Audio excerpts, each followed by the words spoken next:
हम गुंजन चौधरी मैथिली गुंजन चैनल पर समस्त मिथिलावासी के प्रणाम करै छी।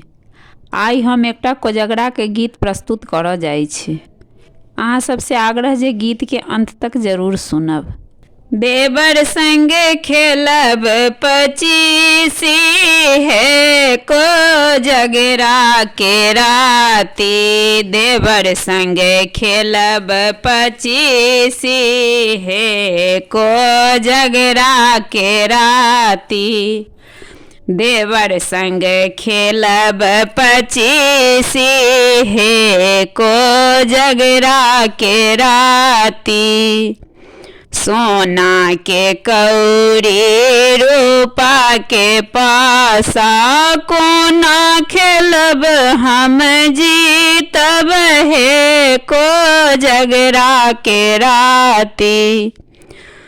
कोना खेलब हम जीतब है कोजगरा के राती, देवर संग खेलब पचीसी है कोजगरा के राती, देवर संग खेलब पचीसी है कोजगरा के राती, देवर संग खेलब पचीसी है कोजगरा के राती। मौसी सिखौलनी, काकी सिखौलनी और सिखौलनी पीसी है कोजगरा के राती, और सिखौलनी पीसी है कोजगरा के राती, देवर संगे खेलब पचीसी है कोजगरा के राती, देवर संगे खेलब पचीसी है कोजगरा के राती, देवर संगे खेलब पचीसी है कोजगरा के राती।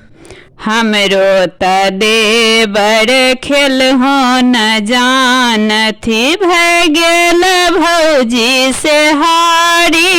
है कोजगरा के राती,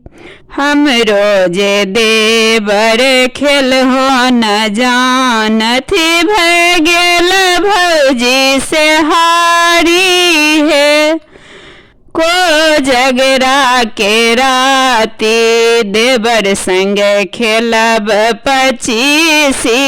है कोजगरा के राती, देवर संगे खेलब पचीसी है कोजगरा के राती, देवर संगे खेलब पचीसी है कोजगरा के राती, देवर जे हारेला हमहूँ जे जीतला हूँ, देवर जे हारेला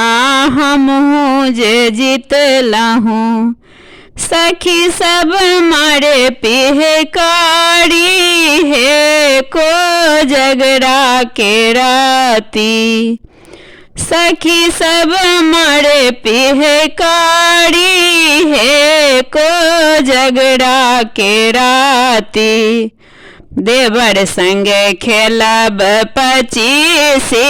है कोजगरा के राती, देवर संगे खेलब पचीसी है कोजगरा के राती, देवर संगे खेलब पचीसी है कोजगरा के राती, देवर संगे खेलब पचीसी है कोजगरा के राती।